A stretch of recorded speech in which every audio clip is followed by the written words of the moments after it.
Okay, so this is our fourth and final class of Buddhism in a nutshell.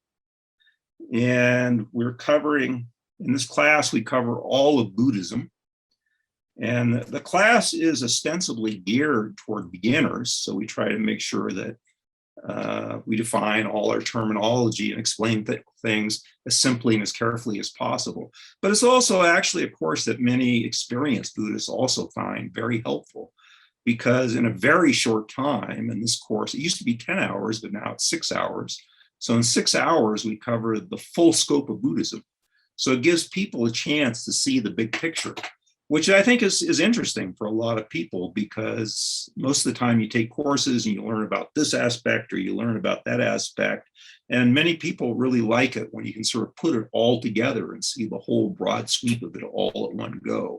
And I think it's very helpful for everyone, so that when you do get into any individual class, you can actually see how the little piece that you're doing fits into the bigger picture. So, in the beginning, we started talking very generally about Buddhism, then we talked about Buddha's life, we talked about the Four Noble Truths, which are the most essential key teaching of the Buddha, which actually covers everything. You can fit all the various teachings can be fit within the Four Noble Truths. And all Buddhists all over the world basically accept these Four Noble Truths as the highest teaching of the Buddha. And as we also talked in the first class, we talked about how Buddhism spread and how Buddha never appointed a head of Buddhism. When Buddha died, he said, "I've given you the teachings and that's all you need." And he refused to appoint a head of Buddhism. So essentially what happened then is Buddhism spread, and gradually, it mainly spent a long time in India, and then it gradually spread to Tibet and China and Japan, and now even the United States and Europe. As it spread, it sort of took on the coloration of each country that it spread to. And therefore, on the surface, Buddhism can actually look very different to many people, but it actually, at its core, it's still the same basic thing. And so I think that's an interesting thing that people don't realize, because it can, I mean, Zen Buddhism and Tibetan Buddhism look very different on the surface, but it's still Buddhism. So then last week, I began teaching sort of a complete path to enlightenment. We call this, in the Tibetan tradition, we call this Lam Rim, stages of the path. And we did all of the beginning parts, like renunciation and sort of, we talked about karma and a lot of the basic fundamental ideas of Buddhism. And now at the end of it, we finally got to Mahayana Buddhism, which is the notion of bodhicitta, is the key notion that really sets off Mahayana Buddhism. And as I explained in the first class, Mahayana Buddhism came into existence around the birth of Christ. So Buddha was born lived roughly around 500 BC. So Mahayana Buddhism came into Buddhism roughly 500 years later, after the Buddha died. And Mahayana Buddhism, since that time, has pretty much taken over all of Buddhism. Almost all Buddhism that you run into, whether it's Zen Buddhism, Buddhism of China, Tibetan Buddhism, almost every Buddhism you run into is now Mahayana Buddhism. However, there is some of the original Buddhism, sometimes called Hinayana, the lesser vehicle, but actually most people think that's a little bit deprecatory. So most people try to call it, the people who do this themselves call themselves the Theravadas, essentially the elder teachers. And the Dalai Lama now refers to, I think, something like foundational Buddhism, which is what it is, because this original form is the core that you have to practice in order to make Mahayana Bodhichitta and the later teachings work. And in fact, Bodhichitta and the notion of Mahayana, in my mind, is sort of like adding extra emphasis in some areas. It still follows the main path. But then also, as time went along, other things came in, and we're going to talk a little bit about mind training which is a very powerful part of the Mahayana Buddhism path. It's very, very practical for living your life. And we're at the end, we'll talk a little bit, if I have time, Tantra of Ajiana, which is also part of the Mahayana path. It's sort of like a speeded up path to enlightenment. You can think of it that way. But we'll talk a little bit about that because that is something that there's a lot of misconceptions and people are always very interested in that. So that's where we're headed today. So since my time is short, I can't really review like I used to when I had more time, the earlier parts. But let me just talk about bodhicitta. So I began talking about bodhicitta in our last class. And the notion of bodhicitta is, as I said, it's a way of accumulating a huge amount of merit. And the way to think about it, and essentially the way it's defined, let me just give the definition and then remind you of what the definition means. So the definition of bodhicitta is it means to seek enlightenment for yourself, but not so that you can be happy, but so that you can also bring everybody else with you, to all other sentient beings with you to full enlightenment. So it is sort of the most loving kindness, compassionate sort of thought that you can think of. And so so again, all of this loving kindness and compassion is in the original form of Buddhism, but this adds like an extra layer to it. And then why does it create so much merit? The reason it creates so much merit, again, is that if you think of showing a kindness to one person, that'll generate maybe X amount of merit. And if you show that same kindness to two people, maybe that's twice that amount of merit. To three people. And the notion of bodhicitta is that you are wishing to bring all sentient beings without exception, every single one, sort of the almost infinite number of sentient beings, beings with minds, to full enlightenment. And for that reason, it sort of generates almost infinite merit. And this, and in its fullest form, this bodhicitta is spontaneous, and it's every moment. So you're making this intention every single moment. So you can see how it's like merit or positive karma and steroids, if you like. It's just amazing, huge amounts.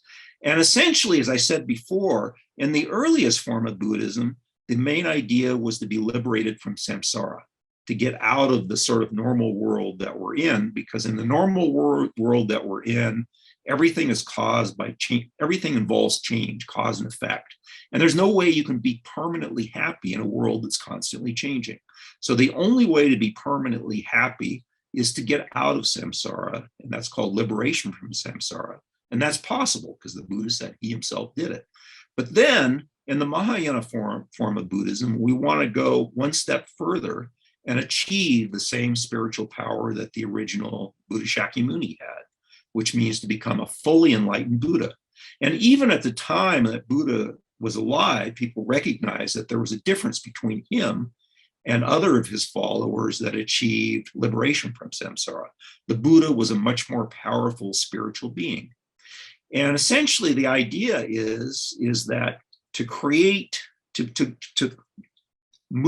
close that gap from the path from being liberated to full enlightenment, you have to accumulate a huge amount more positive karma. In fact, since a Buddha is basically an infinite being, you have to accumulate basically an infinite amount of karma. And the way of looking at it from a logical point of view, bodhicitta is the only thing that's that powerful that can generate an almost infinite amount of positive karma. So that's sort of the way it works. So if we follow the normal progression, the normal progression, and so I will sort of include both paths. So this is, again, we're looking at the big picture. And like I say, again, you shouldn't get hung up by the big picture. If you focus on just being better moment by moment, you'll reach all these higher states. You don't have to worry about it. If you create the causes to become better, it'll all happen. But anyway, it's still very helpful to see the full path. So you start with this fundamental path, the Hinayana or foundational path. And along that path, you sort of have two goals. One is generate more and more positive karma. And also at the same time, remove all of the negative karma, which is not only causes you suffering, but also acts as an obstacle to your spiritual path. It blocks you. And so you practice that over and over again. And a lot of that, a lot of that involves meditation, is very helpful. And then the key point that you come to, which I haven't really described very much so far because we haven't quite come to it yet. At the end of this, toward the end of this talk, I'm going to talk about the notion of emptiness. In the earlier form of Buddhism, this was called selflessness by the Buddha himself. And the Tibetans call it emptiness, shunyata, in Sanskrit. But basically it means it's basically the same thing. This is the highest form of ignorance. And this is the ignorance that realizes that there's no permanent self. And again, one has to understand what that means. And so again, that's going to, and this is considered a very deep truth. And it's this deep truth, actually, that destroys the ignorance that keeps you bound in samsara. And I'm going to have to give some explanation to give you an idea of how that works and why, without cutting this ignorance, you remain bound in samsara. But essentially, when you achieve a full realization of the selflessness or emptiness, essentially what it does is it rips out all of your delusions from the root. And in fact, sometimes there's a terminology for this that actually many Buddhists don't know about. You can ask, because the full way it wakes is you have proclivities or tendencies to create delusions. Then you create these delusions or afflictions like anger, ignorance, grasping, greed, so forth. And then these delusions or afflictions cause you to generate negative karma. And that keeps you bound in samsara. Although the root delusion is always ignorance. So essentially what you try to do is when you have this wisdom that cuts through all of this, what it does is it gets rid of these underlying proclivities. Anasaya is the Sanskrit term. There's actually a whole chapter in Vasubandhu's Abhidharma Kosha book on, which is sort of an encyclopedia of Buddhism about this. But essentially you remove these tendencies or proclivities. So you're ripping out any chance of creating new delusions or afflictions. And since you can't create any new delusions and afflictions, you can't create any negative karma. And it's the ignorance, essentially, the delusion of ignorance that keeps you bound in samsara. So if you stop generating that ignorance, then there's nothing to keep you bound in samsara anymore. And so then when you die, you're never again reborn in samsara, and you're liberated from samsara. So that's sort of the big way. It's a long, complicated way of explaining it, but that's sort of a rough idea of how it works. Now, if you're on this Mahayana path, essentially, you don't want to check out of samsara at this point because you don't have enough merit to become a full Buddha. You got to, until you get all this merit that you need to become a full Buddha, you can't check out. So essentially, when you're on this Mahayana path, instead of being forced to be reborn in samsara, the way all of us is, this root delusion of ignorance causes all of us to grasp at existence and to be reborn in samsara. So instead of being forced to be reborn in samsara, the way all of us are, a bodhisattva, which is this being who is trying to become a full Buddha, this bodhisattva, enlightenment being, chooses to be reborn in samsara, to remain in samsara, to keep helping living beings and accumulate the rest of this merit needed to achieve full Buddhahood. And then finally, when you achieve full Buddhahood, then at that point, then you become enlightened and you become liberated from samsara. But at that point, you still have the capability of interacting all of the living beings within samsara and to help them achieve enlightenment themselves. And as I said before, I can't remember, I always forget, I give this course so many times, I forget what I've said and haven't said, but But essentially the notion of it is that all the people, and many people have achieved full enlightenment.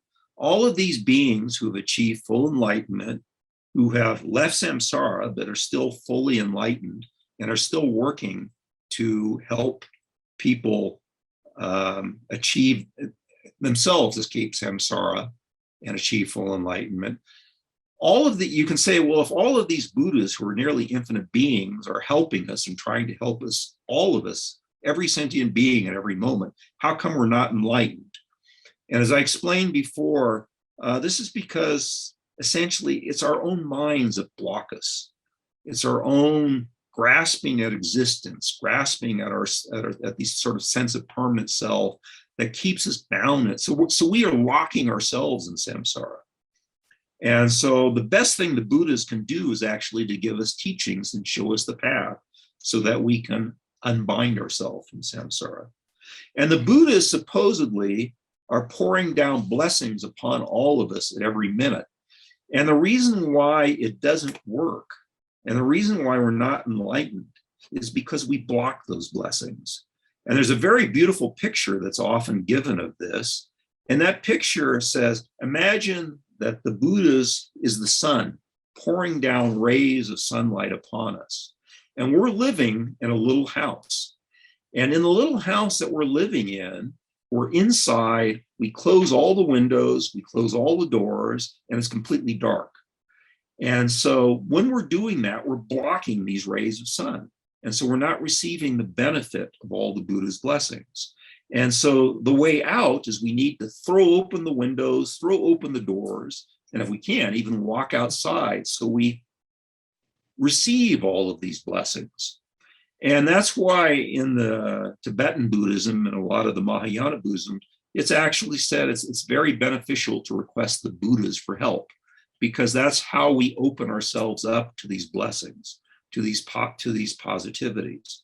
And so that's sort of our goal. And that's what happens when we practice the spiritual life, is essentially we're opening ourselves up to all of these spiritual influences, and then we can receive the help and benefit that we need. So that's sort of the idea of how it works. So now, so as I was saying, this bodhicitta is very powerful. And this bodhicitta is an extremely high realization. It's not something that you can just sit at home and say, oh, I wish that I could have, that I could generate this. But it's done like everything else in Buddhism, it's a cause and effect. You have to generate the causes of bodhicitta to arise in order to obtain it. However, it's not the sort of thing like you would sit around waiting to be hit like, I don't know, with a bolt of lightning or something like that. What it is that you have to do specific spiritual practice to generate this bodhicitta. And like everything else too, it's like I say, is that for most people, a lot of Buddhist spiritual practices operate in parallel. So people, even though you don't have real bodhicitta, people are practicing trying to generate this bodhicitta. At the same time, they're doing all of the lower level practices. And in fact, all of these different practices help support each other. And so it's very important to sort of do all of these different practices together, because you need all of them.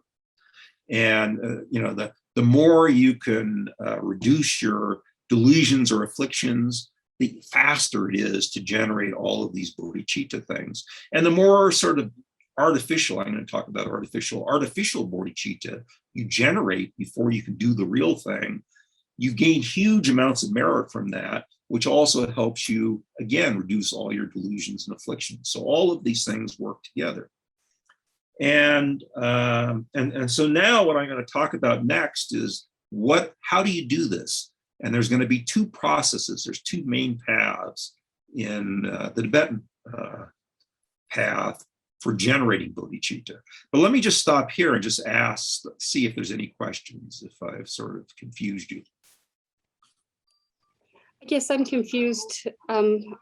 When you said we can ask the Buddhas for help, are you talking about ask or look inside the text, or?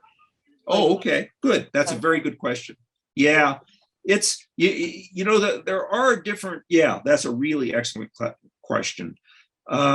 Essentially, in the original form of Buddhism that Buddha Shakyamuni taught, is they didn't really talk about making these requests, because once people become liberated, they were just outside of samsara, and it seemed like we were disconnected. And so in the original form of Buddhism, people did not pray, if you like, to Buddha Shakyamuni and make requests. So making these requests is essentially the same as prayers.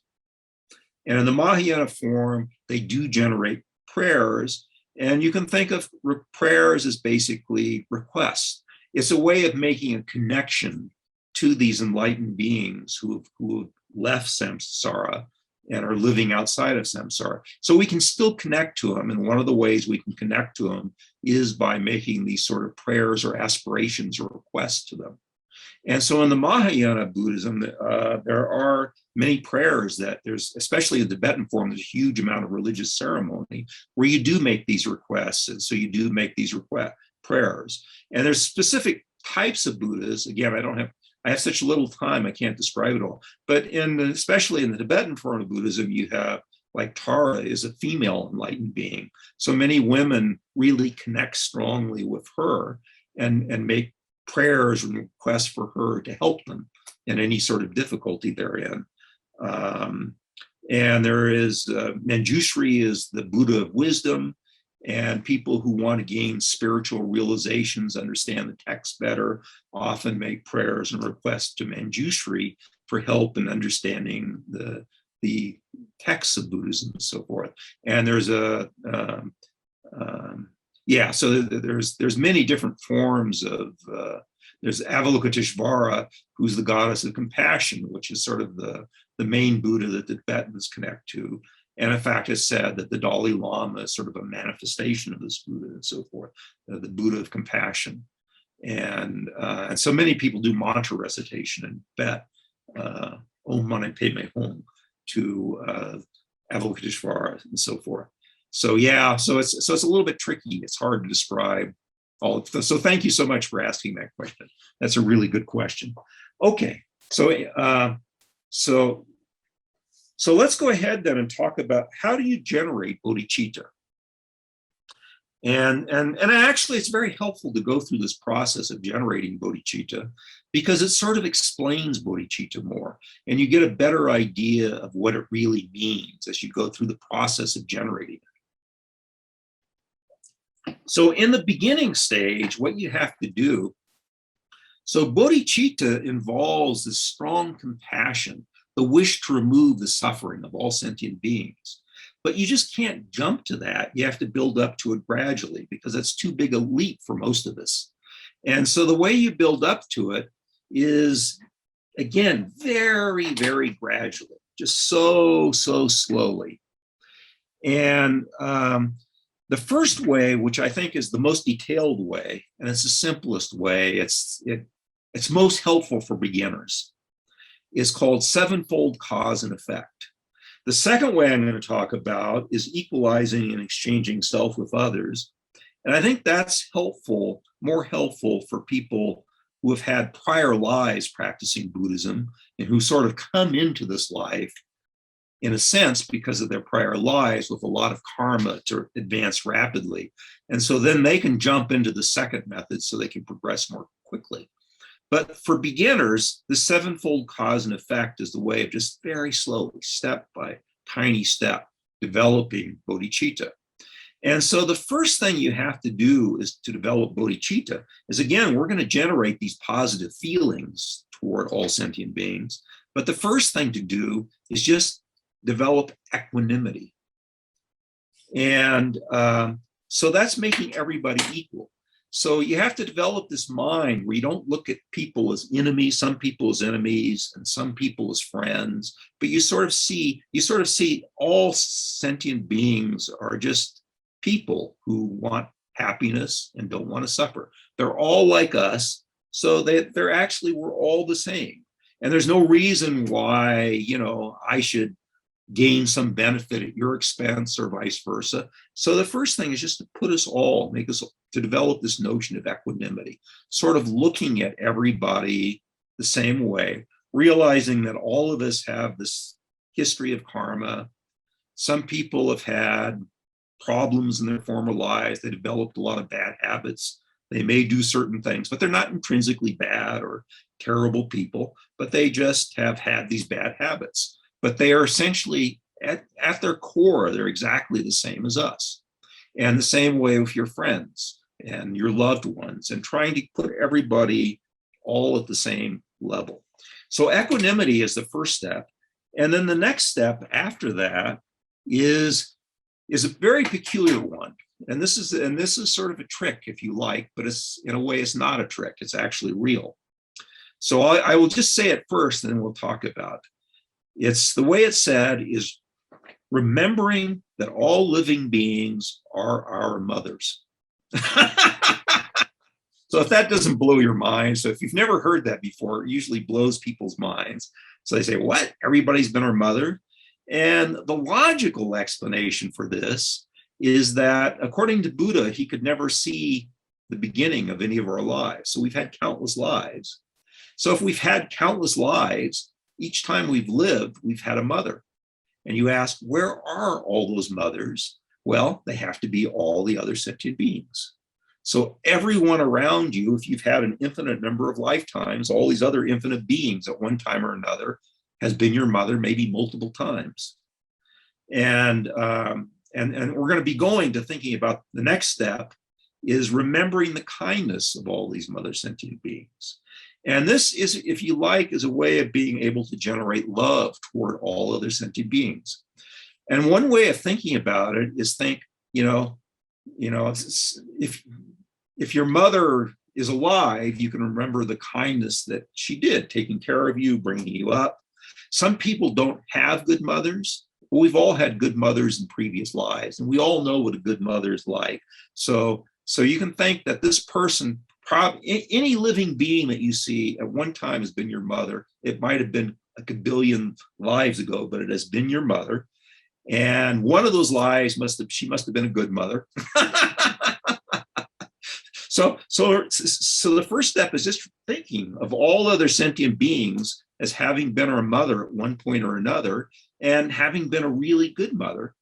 And if you have a good mother, there is this notion that your mother has been so wonderful to you. There's a natural need when people have been good to you to repay their kindness. We do that even with ordinary beings. Anybody that is kind to us automatically generates this feeling we need to repay their kindness. So if you can do that, then you can see that the next step that will lead to is affectionate love for that person. So you will feel affection for that person because that person in the past has been extremely kind to you and has generated this extreme love and care that really good mothers do. And so thinking and doing meditations on this and really fixing this idea clearly in your mind, you can see how you can begin to generate this idea. Anyone you met, no matter how good or how bad they are in this life, at one time they were wonderful to you. They were your mother. And so we have this need to develop this love for them. So developing love for all sentient beings is the first step.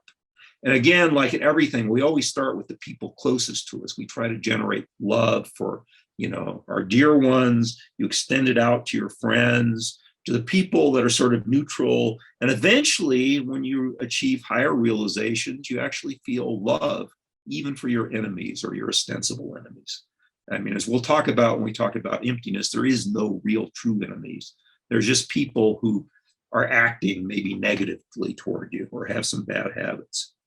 So this is this first notion. This is the really key thing. Before we can generate these higher notions of bodhicitta, we have to care about all of these other people. And that's what sort of this affectionate love is that we care about these people. We care about what happens to them. Because then the next step after love is developing compassion for these people. And compassion means not wanting them to suffer.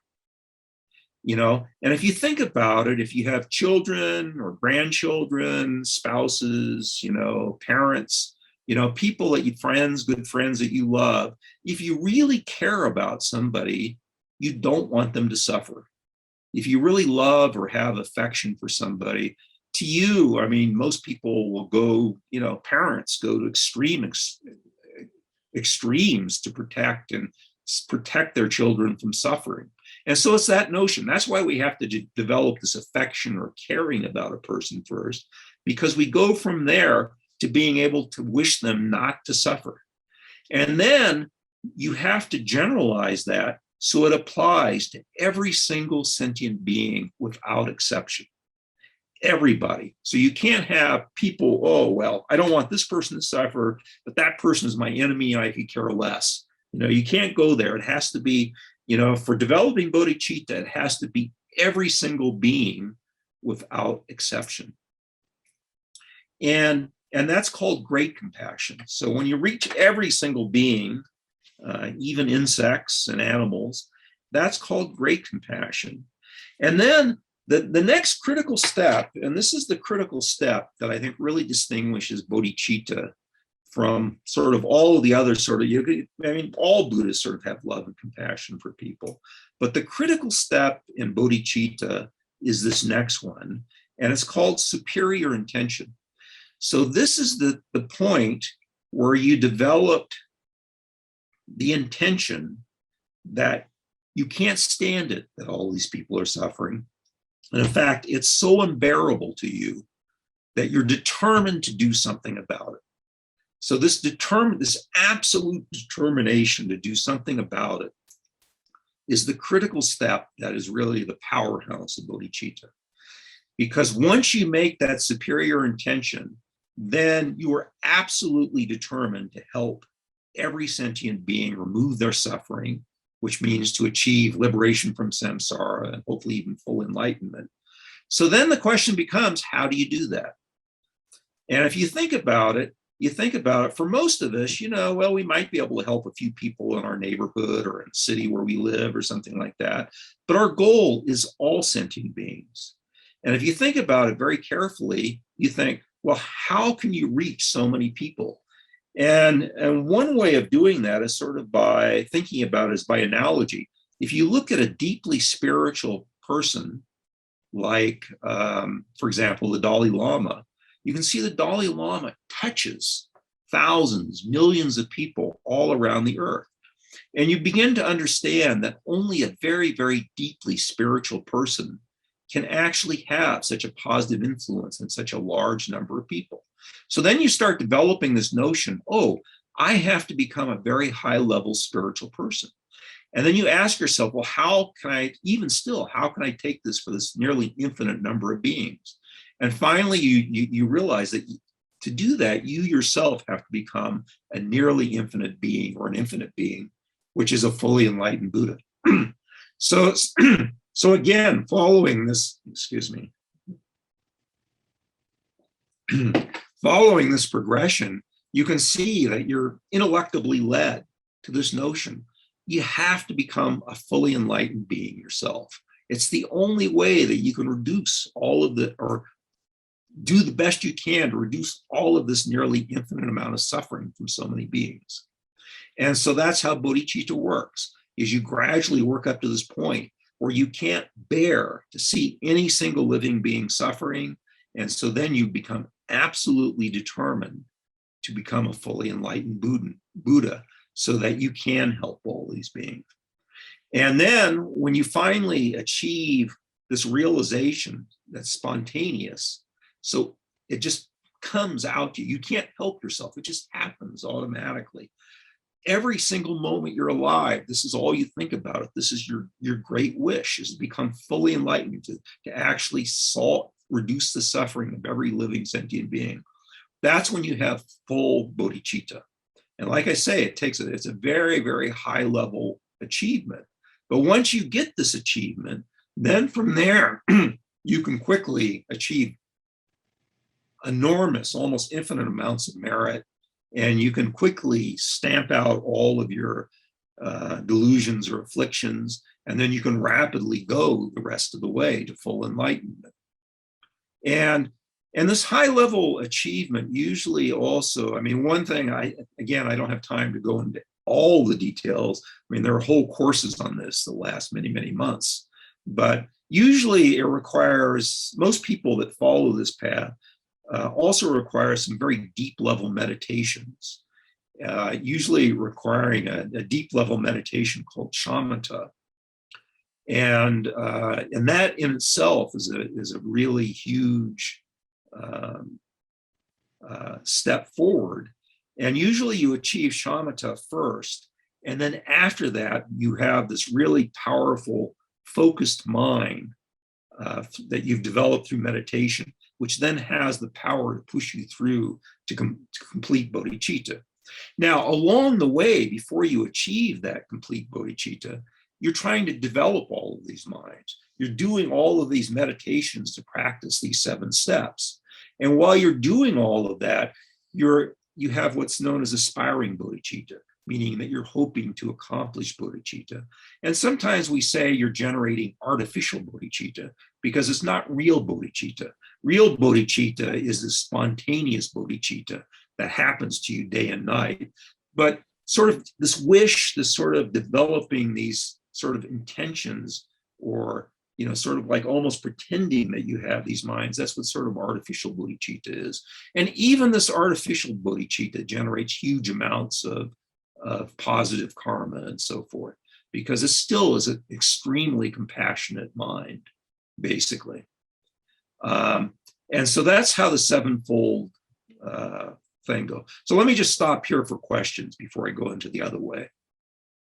So that's a very complicated path, maybe. So the last one you spoke about was inspiring bodhicitta. Is that what? Aspiring. Aspiring. Oh. Aspiring. Yeah. Thank you. He's hoping to achieve the bodhicitta. Yeah. It's sort of right. Exactly. It's not inspiring. It's my job to inspire you, but we're supposed to aspire. Okay, so now the other way of doing it for people who are more advanced is also very helpful for looking at bodhicitta, because what it does is it gives you another glimpse at bodhicitta. And this is called equalizing and exchanging self with others. And in this way, again, like I say, this way takes a you sort of need an advanced practitioner to generate this, because you sort of start at a high level. So you start from the level of really getting it, that all of us are the same. All of us want happiness. Nobody wants to suffer. We're all the same. And so you really get this notion really entrenched in your mind that all of us are exactly the same in this way. And then what you then start doing is you start thinking about the benefits of cherishing other sentient beings. And you think about the disadvantages of cherishing yourself. And this goes to this notion of egotism. So as I've said before, for most of us, the real block to enlightenment is we're always focused on our own egotism. We always think about ourselves. We want to make ourselves happy. And for many of us, we don't even care if other people suffer as long as we ourselves become happy. So we want ourselves to be happy, and we want to push away any sort of negative experience away from us. And that causes us to generate a huge amount of negative karma.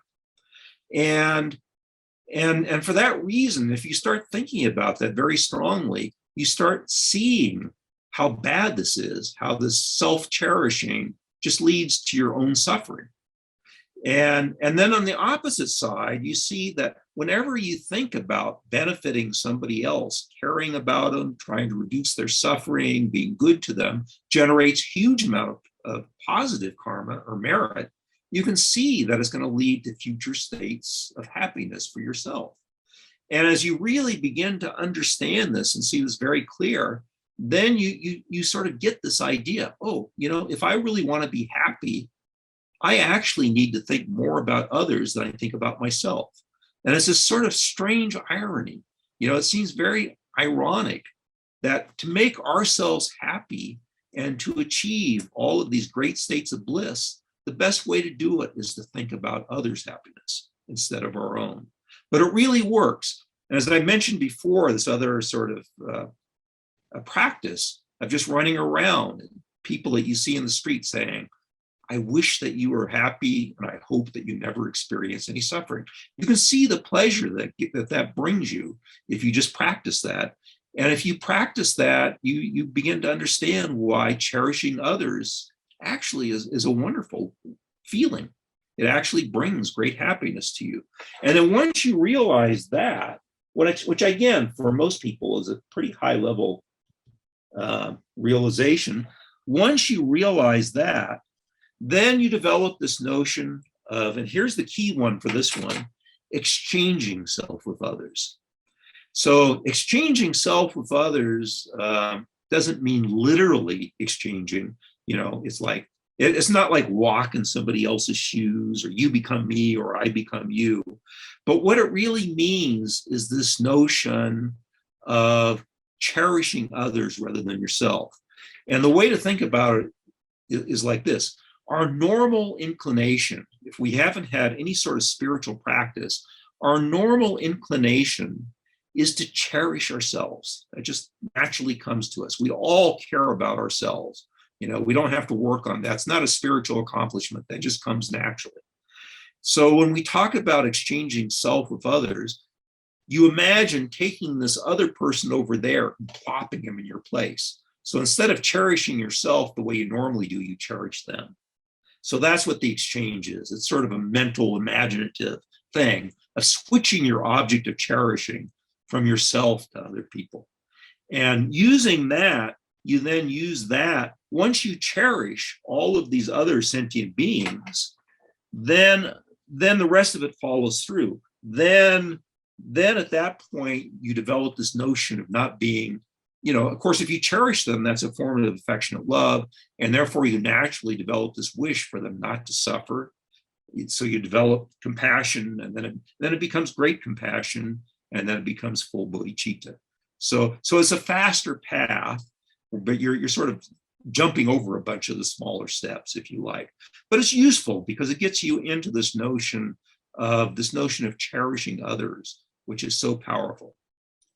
Now, and then once you do this, then you've got bodhicitta. So what do you do then?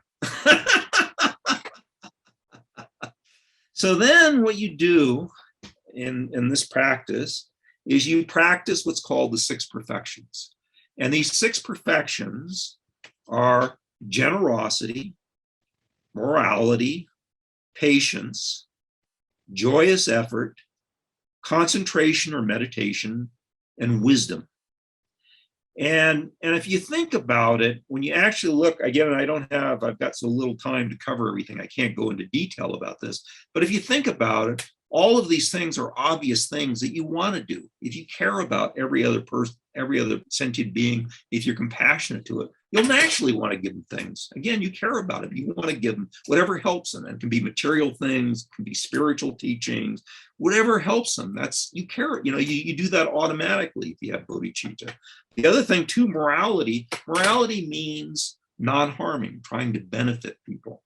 The bad type of morality is essentially all the negative things are really harming people. And if you care about them, if you want to reduce other people's suffering, how could you possibly think about harming anybody? Of course, you're going to want to help them and not harm them. So of course, you're going to practice morality. And patience is sort of, there's different types of patience, but one of them is sort of, people yell at you and you want to retaliate. So patience is just being able to accept that. And of course, if people yell at you or angry, even hit you, stab you with a sword, again, because you have this infinite love and compassion for them, you're never going to retaliate. Because how could you possibly harm or cause suffering to somebody if you have bodhicitta? And joyous effort means delighting in virtue. So joyous effort is the kind of effort we want when we're doing our spiritual practice. And so it's being happy to practice our spiritual path. And I'll talk a little bit more about this because I think this is actually very critical. And then concentration means that to really develop higher states of mind, you need a focused mind. And what meditation actually has a twofold thing that it does. If you practice mindfulness meditation, it helps you accurately see how you're actually living your life. And when you actually accurately see how your life is working and how everything is going, it enables you to overcome all of these afflictions and delusions. First of all, you see when they arise, you see how they arise, you see how they can stop them. And it just really, it makes your life so much better, actually. It stops a lot of your craziness. So mindfulness meditation is very, very powerful. But the other meditation you practice is what they call single-pointed meditation.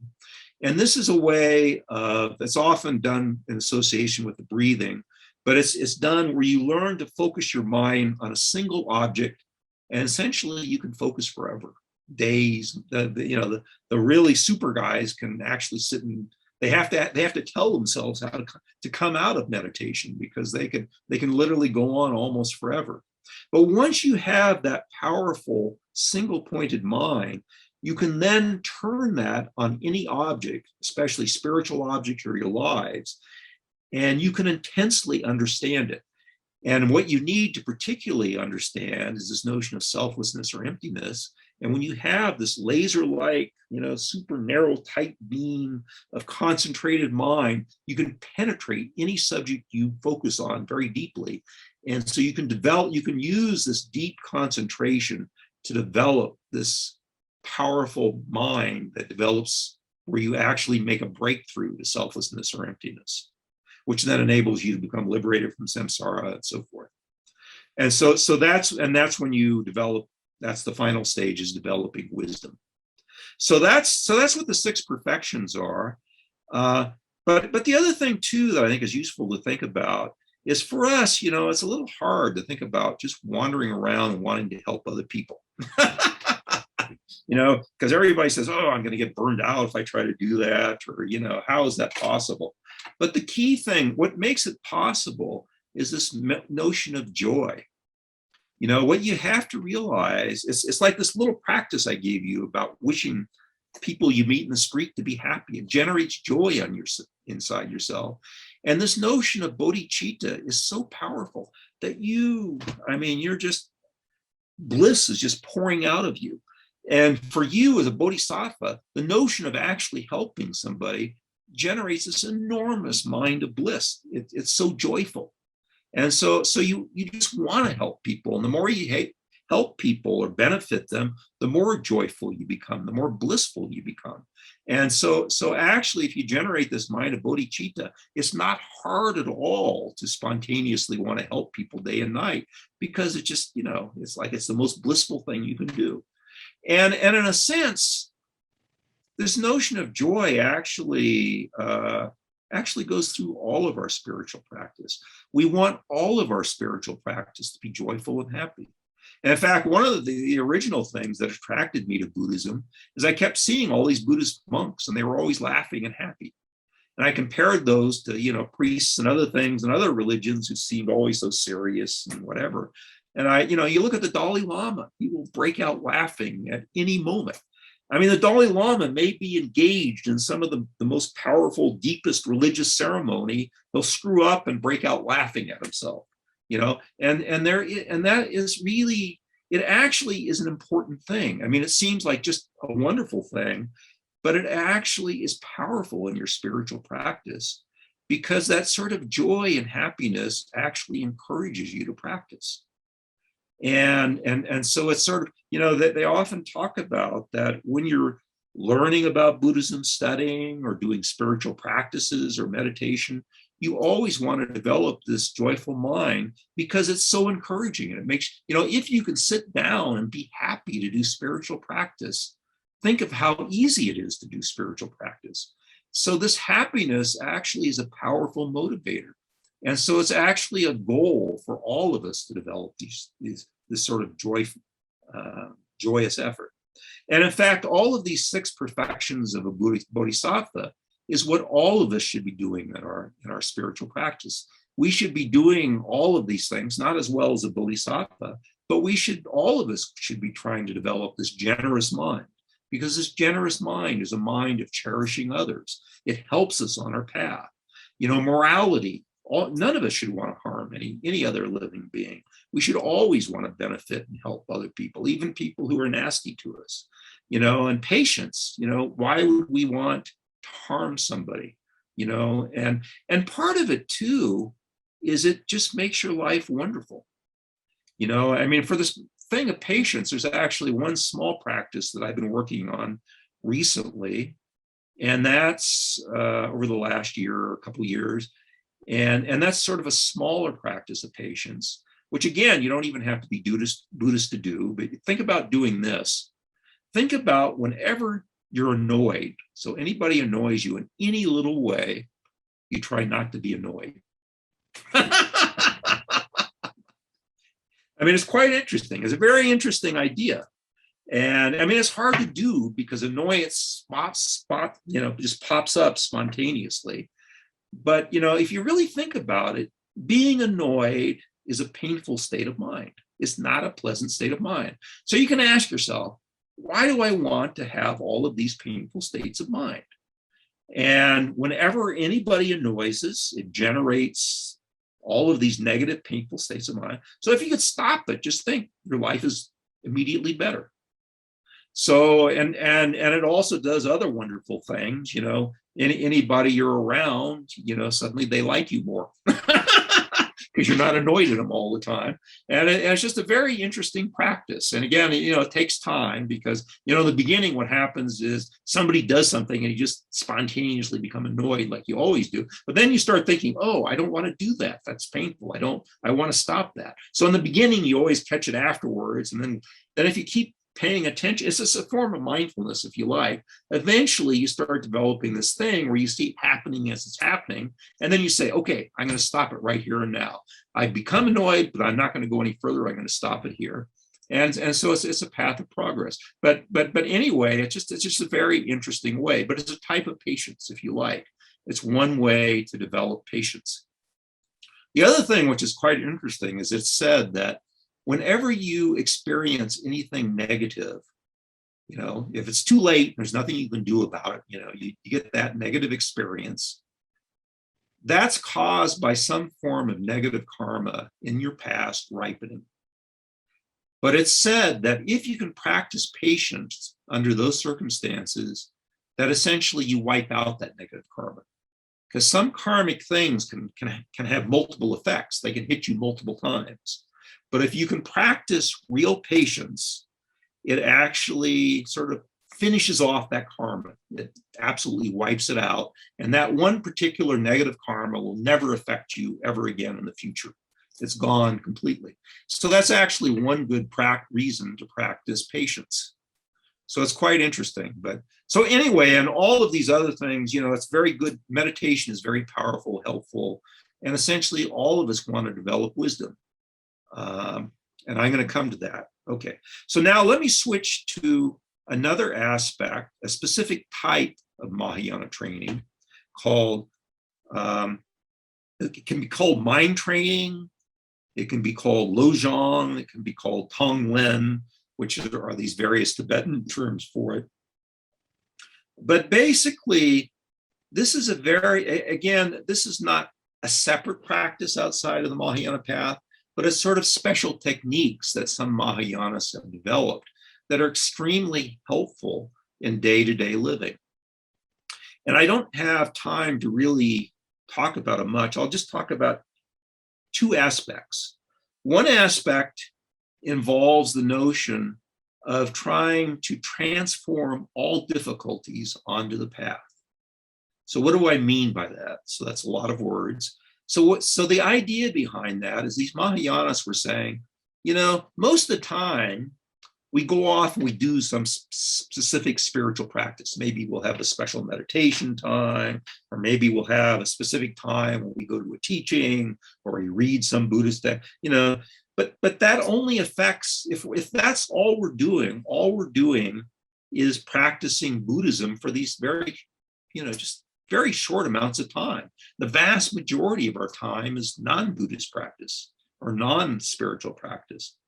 So they sort of ask themselves, well, how could I make every single moment of my life part of my spiritual practice? And that's where we come to this notion. So this notion of transforming difficulties onto the path is taking every aspect of your life and making it a spiritual practice. And the way this sort of works is, well, you can take this patient things, maybe somebody yells at you. And when somebody yells at you, you think about it in a spiritual way. And you say, oh, well, the only reason this person is yelling at me is I must have created the negative karma to have such a negative thing happen to me. So I should stop creating this negative karma. I must have been doing similar things in the past with my speech to other people. And so it encourages you to develop, to be more mindful of your own talking things. And it's that same way with everything. By doing this, essentially anything good or bad that happens to you, you relate it to your spiritual life. And so you're essentially practicing your spiritual life day and night. A lot of it is sort of a mindfulness practice, but it's a very powerful way of accelerating your spiritual path. So instead of just having this very short times where you do spiritual practice, it sort of incorporates spiritual practice into all aspects of your life. Now, the other way, which is a very powerful technique, is this Tonglen is called taking and giving. And this is a spiritual practice that, it works best when you're in some kind of difficulty. So you're in some kind of difficulty, maybe your knee is hurting like crazy. So as an example, and what you do is you think, well, I have this really terrible pain in my knee, but there's people all over the world that have pains in their knee and they're suffering. And what I can't, to me, it's unbearable that all of these other people are suffering. So what I'm going to do is I'm going to take their suffering, the pain in their knees, and take it on myself. And of course, one is doing this in imagination. You can't physically do this, obviously, or in any practice. So it's a work of imagination. So in your mind, you mentally think of all of the other people in the world who are suffering terrible pain in their knees, often, many times, much deeper suffering than you are. And you imagine it coming in through the top of your head in the form of black smoke, coming down to your heart and destroying the egotism of your heart, the self-cherishing of your heart. And then you do that with an in-breath. And then with an out-breath, you imagine sending out white wisdom rays of light, of happiness to all of these people and replacing their suffering with happiness. And again, you're doing this mentally. And this is, when the first people that developed this, when they practiced it, this practice was even, one monk was doing this with lepers. And he was teaching this practice to lepers, and it was actually curing the leprosy of some of the lepers. This practice is one of the most powerful practices I know of, because it is pure spirituality. And again, you don't have to worry. It doesn't mean that you actually are going to suffer. It's all just imagination. But what makes it so powerful is it takes you out of your own suffering. Because usually we have this pain in our knee and we're thinking, all you do is you think over and over again about how painful it is. And your mind, in drooling over this pain, essentially makes the pain far worse, and it's far more intense than the actual real physical pain is. So when you're doing this practice of taking and giving, you're not thinking about your own pain. You're thinking about all the pain of all the other people who are suffering far worse than you are. So your focus is away from yourself, and that automatically reduces your pain. It's really very powerful. I've done this twice in my life in extreme situations. One is a little over 10 years ago. I developed gallstone pancreatitis. A little stone fell out of my gallbladder, blocked this important passageway, and I had pancreatitis, which is one of the most powerful things you powerful pains that you can get. I was taking these drugs that were 80 times more powerful than morphine, and they were hardly touching it. It took me 2 weeks to recover from it, and I almost went into intensive care. This sort of thing can actually even kill you. But the whole time I was in the hospital, I did 2 practices. One was patient acceptance, and the other was this taking and giving. And again, this taking and giving is so powerful, because instead of thinking about my own pain, I'm thinking about all of the other people in the world who have pancreatitis, and they may even have worse suffering than I am. And so my focus is on them. And it just transformed the whole situation. In my case, I actually couldn't do the giving part because the pain was so intense that I didn't feel like I had any happiness to give anybody. But it was an enormously powerful, and it made the whole time in the hospital, the whole experience of this illness positive. And it made it as a way of advancing me on the spiritual path instead of generating, oh, why did I get this? How horrible it is, and so forth. It was not a traumatic experience because of these spiritual practices. Another time I did it, which was very powerful, is one of my daughters is a very good skier, and she was on the ski hill in Santa Fe in the midst of the beginning of a blizzard and disappeared for the night. And so what happened, clearly, we couldn't find her anywhere. We were worried that essentially she'd gotten lost in the blizzard and was spending the night on the mountain, which in fact she was actually. And of course, being in a blizzard, even just being in winter in the high mountains, can kill you overnight due to exposure. So there was all this fear, maybe she was going to die. And so that night I practiced again this Tonglen, thinking about all the other parents who have children who die, and the suffering it causes, and the pain they experience from that thought. And so I focused on that. And it was so helpful, because then it stopped me from thinking about my daughter. So it was actually this other focus that was so powerful. And because of doing that, and then it turned out the next day, actually she was with a friend. They were both very savvy. They built a snow cave to survive the night, so they didn't die of exposure overnight. And they actually dumped their skis and hiked off the mountain. And then they actually hiked off the mountain, and we got a call the next morning from an Audubon Society, which is off one edge of the mountain. And that's where they'd hiked down to. So we had to go pick them up. So they survived quite fine. But anyway, there is, it was, again, seeing this taking and giving, it's such a powerful practice, and especially when you're in any sort of difficulty or sort of pain, it really is so beneficial. So anyways, that's as much as I can talk about that. So let me move on to the wisdom of emptiness, because that is how you escape samsara. And so you can ask yourself, how does this work?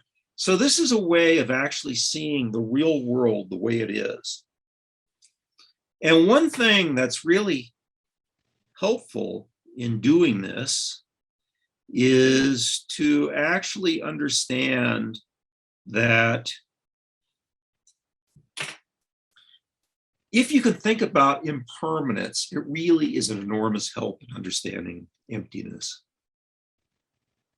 Because essentially, if you look at us, we all have these bodies and we all have minds, and all of it is constantly changing. So the body you have now is not the body you had as a young baby, and it's not the body that you'll have 10 or 20 years from now, which will be much older. So our body is constantly changing. Our mind is constantly changing. I mean, the way we think now is vastly different than the way we thought 10 or 20 years ago. And our minds will keep evolving because we have different experiences as we continue on in life. So if you look at all of this, you realize that there's no constant, there's no fixed self that we have. The self that we have is just this thing. Our body and our self is basically something involving our body and mind. And both of these things are constantly changing. And so when you think about it that way, you see that there is no permanent self that we have. The person that we are now is the person that was created by all the causes and conditions that happened to us earlier in our life, and depending on what parents we had, what kind of life, whether we were rich, poor, what sort of experiences we had, how we ourselves reacted to life, and so forth. So in a certain sense, the self we have now there is no fixed self. I mean, if I couldn't see who you were, and I couldn't hear your voice, but maybe you just typed to me and I had some experience from that, and then you disappeared in the world, I could never find you again, because there's nothing that identifies you as yourself inside yourself. So people talk about our soul and our identity, but actually, when you talk about somebody, who somebody is, usually you just give a biography of their life. You say, oh, who is this person? Oh, well, here's all the experiences that happened to them. And that's how we know who the person is. So that's the notion of selflessness. And why this is important is because we all naturally think that we have some inherent self. We think that we have some permanent self, which is who identifies who we are. And we all, and thinking this way leads us to think, oh, well, if I can only fix up this permanent self a little bit, I'll be permanently happy. So that causes, think, oh, if only I had, a billion, if I could become a billionaire, I'd be permanently happy. No doubt of that whatsoever. Or if I had perfect health or whatever. And it's all an illusion. There is no permanence anywhere in life. Even if you got $1 billion, you might die of a heart attack in the next moment. There's no guarantees of anything in life. There's nothing that will make you permanently happy. And there's nothing that will permanently remove all of your suffering forever. But we're always thinking, oh, if I do this, if I get rid of this obnoxious person, my life will be so happy. Or if I get all this money, or if I have perfect health, we're always thinking that there's sort of this miraculous thing that's going to make us permanently happy. And once you get the notion that there's nowhere in samsara where there's any permanence whatsoever, there's just constant change. Even if, the closest thing to permanent happiness is if we can be reborn in a high-level God realm. And even there, those lives of those high-level gods are very, very long, but they always come to an end. And when you burn up all the positive karma that took you into this high-level state, you fall back down again, and you go back into the cycle of suffering again. So there's nowhere in samsara, but it's all tied to this notion of sort of permanence. And we think we have this permanent self that we can sort of fix to be permanently happy. And so that's why it's absolutely critical. And in fact, we all have this, part of what keeps us bound in samsara is the grasping at existence. We're all terrified of dying, but we all want to stay in samsara. And even when we're in miserable states of samsara, we're still afraid to die, except for a few people who commit suicide. We still want to be stuck there. And so it's really, we ourselves, in a very deep sense, keep ourselves stuck in samsara. And once we really see how the world really works, how we see how the world is constantly changing, that there is no permanent happiness anywhere in the world, and that all of samsaric pleasure is unsatisfactory, and that the only satisfactory types of pleasure are spiritual pleasure. Once you get this, then it enables you to actually stop grasping at existence and aspire to leave samsara, and then achieve permanent. Then you really can achieve this permanent happiness. And along the way, the best way you can do it is, again, the best type of ways. So in the meantime, like I say, this is the big goal. But in the meantime, in the short term, just keep trying to make yourself as happy as you can, moment by moment. And the way you do that is the only true spiritual happiness is really spiritual happiness. Because when you have spiritual happiness, even when you're doing these things, wishing others to be happy, that's a form of spiritual happiness. Whenever you're doing that, you are generating a type of satisfying happiness. It feels good, and it doesn't feel like you're needy. Whereas all of samsaric pleasure has this sort of greediness to it. You always want more and more. You get this delicious meal and you're not satisfied with that. You want it to continue on and on and on. You want more and more. And all of samsaric pleasure is unsatisfying because we always want more and more, and we're always dissatisfied because life always changes and we can't hang on to it.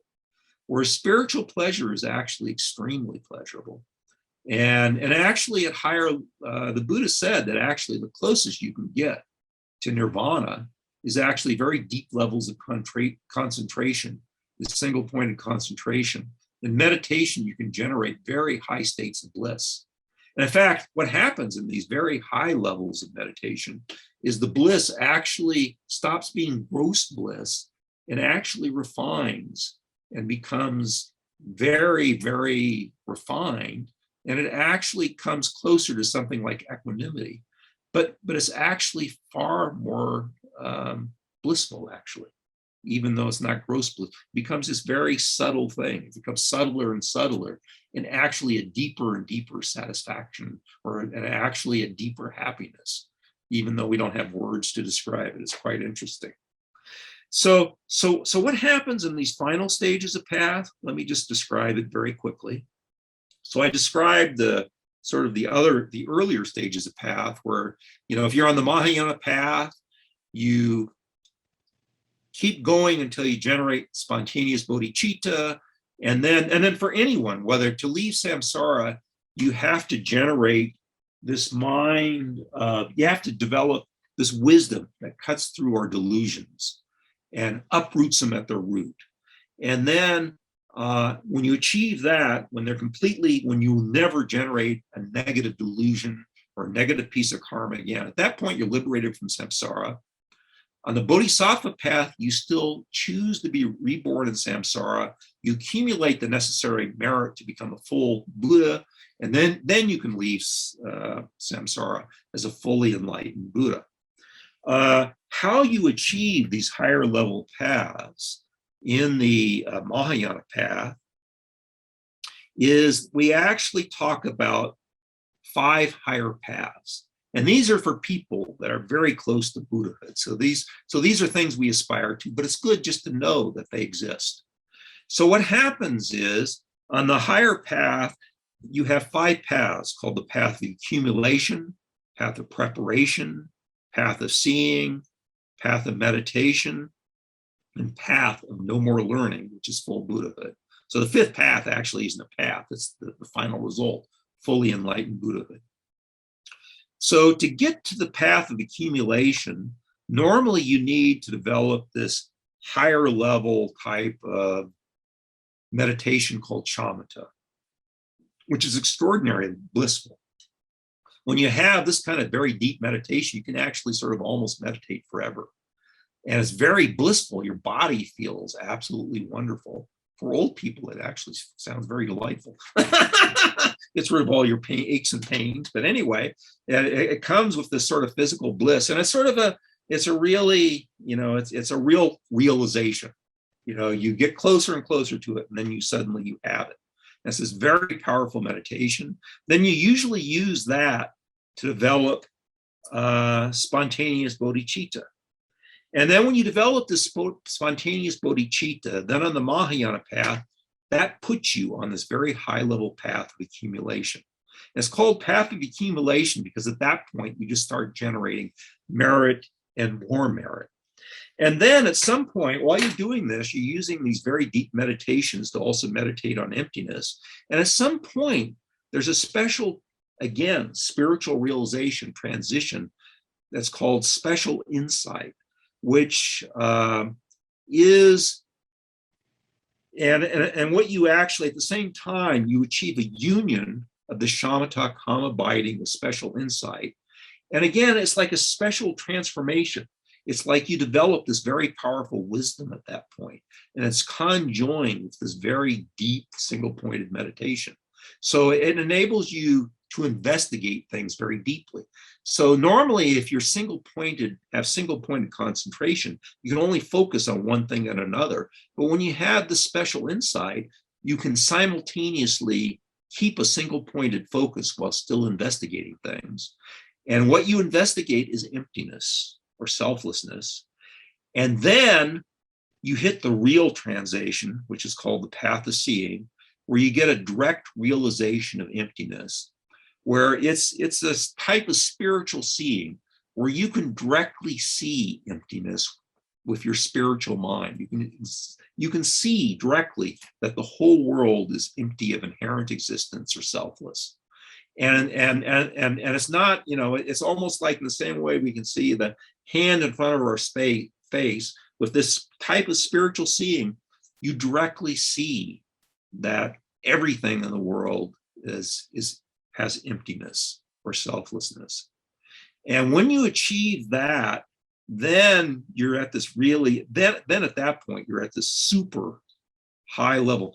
And at that point, you start destroying all of these delusions or the roots of these delusions. And you sort of systematically go through and you eliminate first all the gross delusions and afflictions, and then finer and subtler one, until finally the root of all delusions or afflictions, ignorance itself, you remove that from the root.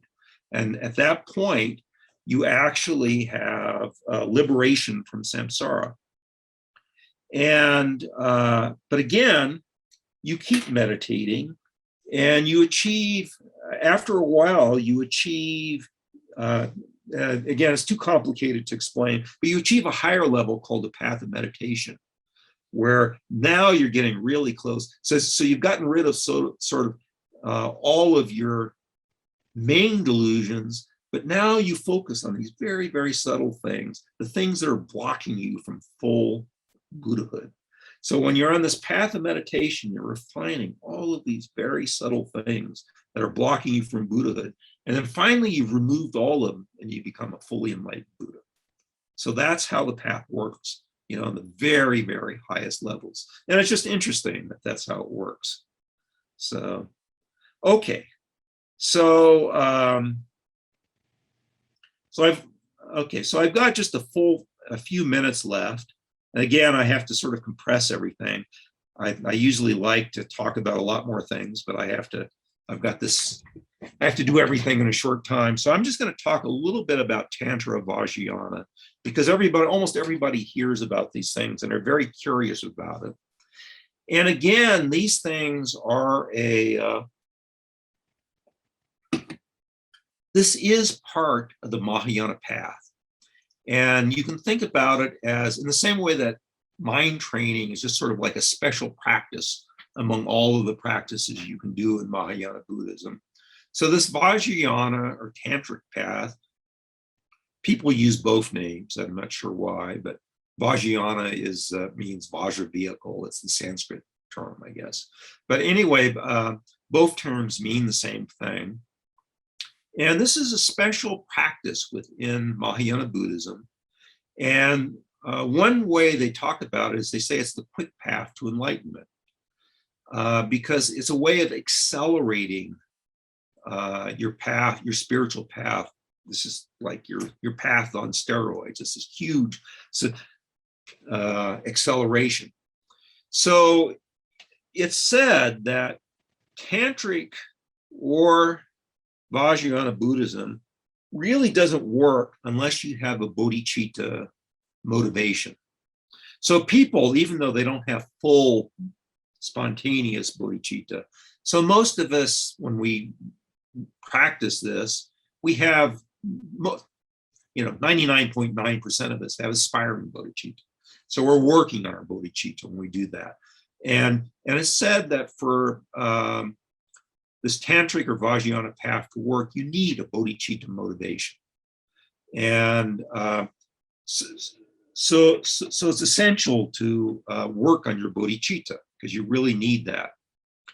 And in the old days, these practices were done usually in monasteries, only to a small select number of people, because these are very powerful practices. These practices can take you deep inside your mind, and you can even develop forms of mental illness if you're not careful with it. It's not, something that you have to be a little bit careful with.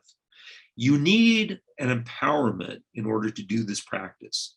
So you need to go through a special religious ceremony called an empowerment that enables you to practice this. Actually, nowadays, you can find books that tell you how to do the practice, But what it said that unless you have this empowerment, essentially, you can do all the practices you read about in the books, and they just won't have any effect. They won't work.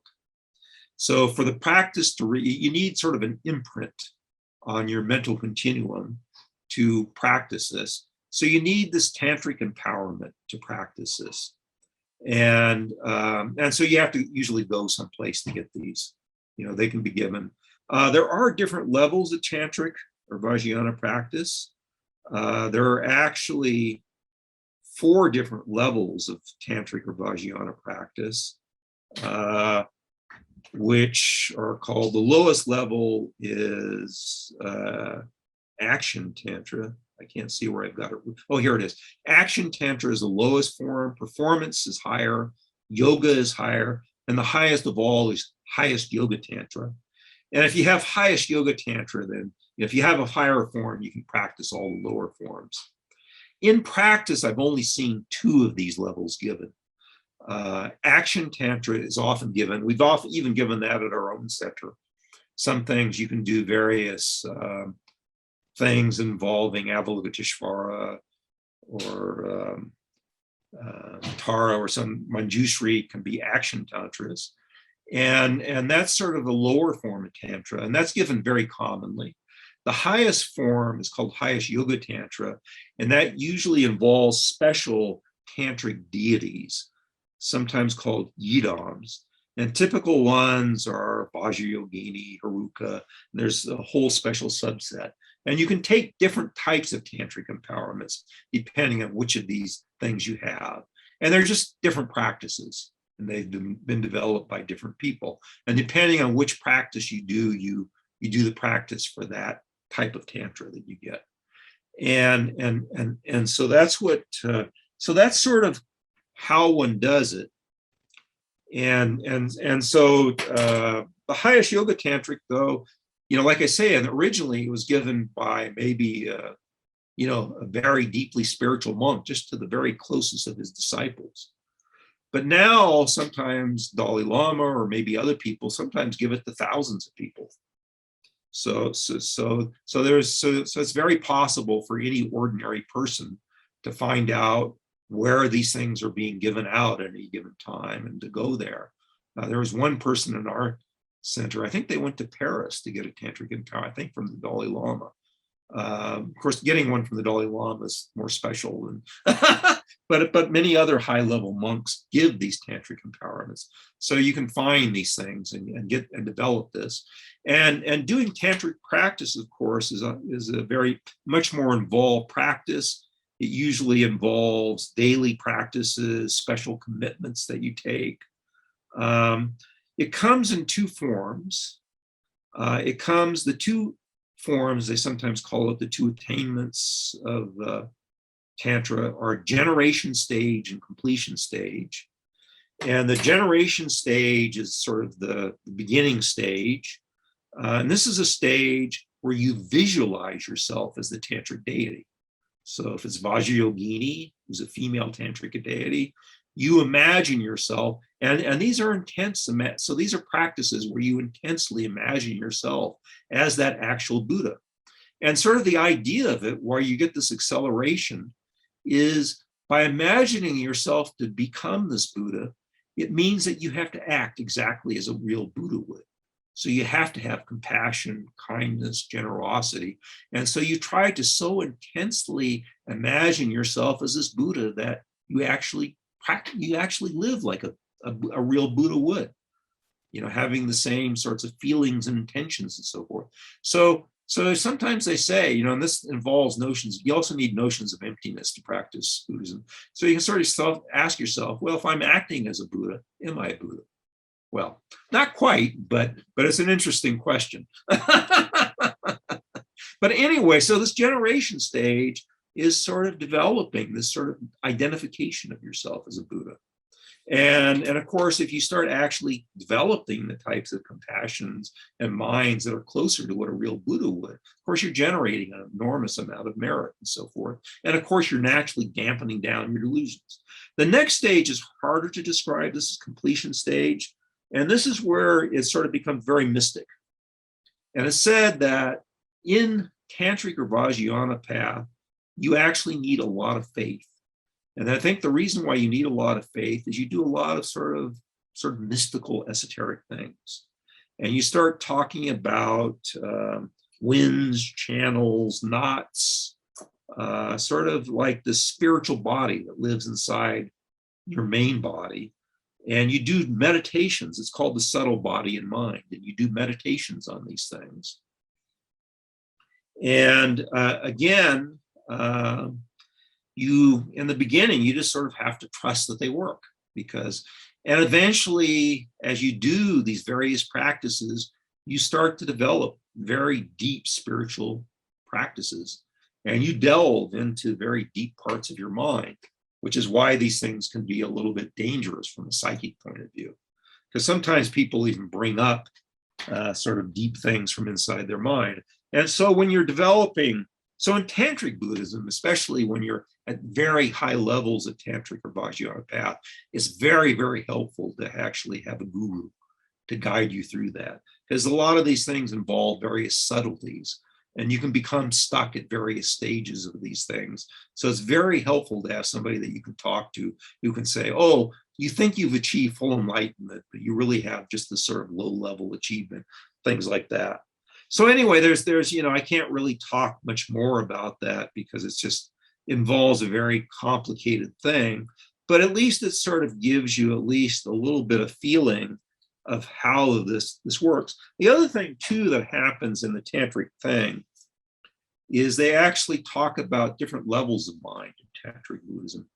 So it turns out they talk about gross minds, subtle minds, and very subtle minds.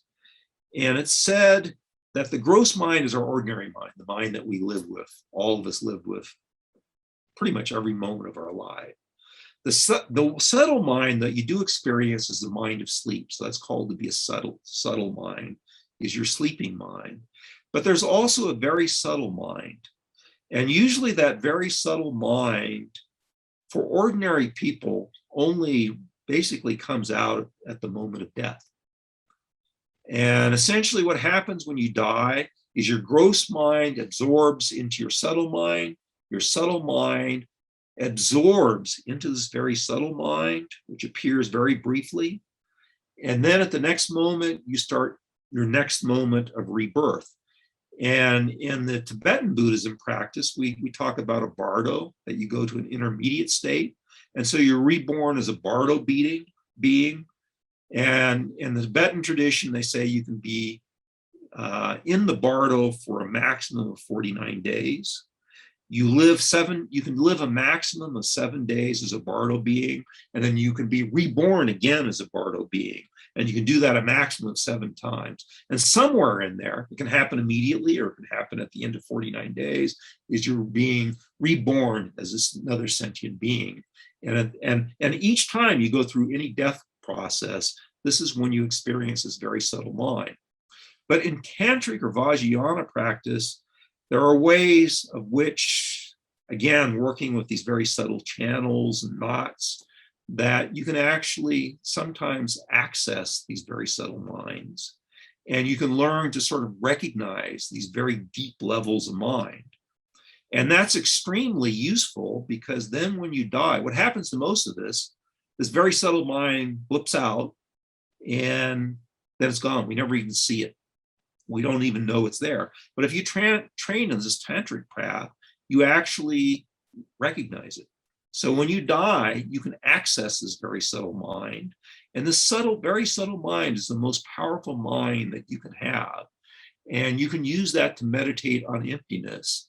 So when you die, you can achieve full enlightenment that way. And many times they talk about monks becoming fully enlightened when they go through this death process. So that's another aspect of it. So there's lots to be said about. These are very deep things and very powerful things. But anyway, it's just useful to know a little bit about them and to have some sense and see how they sort of function within the larger spiritual path as well. That they are, if you like, just, you're following the same overall trajectory, but you're just trying to speed up some aspects of it to achieve enlightenment faster. And okay, so maybe I'll stop here and just see if there's any questions. I've covered such a huge amount of things that, okay. So again, you know, I think, I mean, it's quite interesting because I think, like I say, it's seeing this whole path laid out from beginning to end.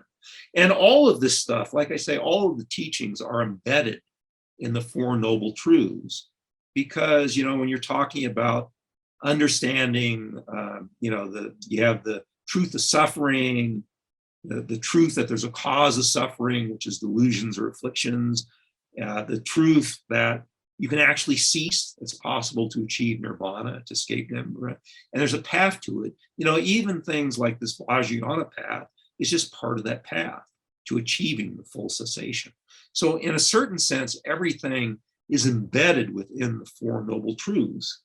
And of course, the cessation has to do with developing the path to full enlightenment or liberation from samsara, is ultimately developing this ignorance that cuts through the causes, that causes the ignorance that leads to the delusion that keep you bound in samsara. So you can sort of see, in a sense, it all fits together. But in terms of actual practice, like I say, you know, you shouldn't get caught up in trying to achieve enlightenment tomorrow. You know, I mean, as I see it, you know, the happiness of Buddhism is just to become happy. And the way you become happy is spiritual practice, because spiritual practice gives this very satisfying type of pleasure. And the more you can remove all of these negative, painful states of mind, these delusions or afflictions, it makes you happier. So of course you want to practice getting rid of these painful states of mind. And of course you want to generate positive karma or merit, because it accelerates your spiritual path and it leads to, at least it gives you pleasurable experiences in samsara, and which is better than painful experiences, even though they're not satisfactory. So, you know, so I would say, you know, that the key thing in Buddhism is just focus on the here and now, focus on removing your delusions and afflictions, you know, and cherishing others, developing these positive love and compassion and benefiting others that generates all this wonderful positive merit and makes you happy in the moment also. And, you know, develop meditation, which, you know, again, these two types of meditation are both helpful.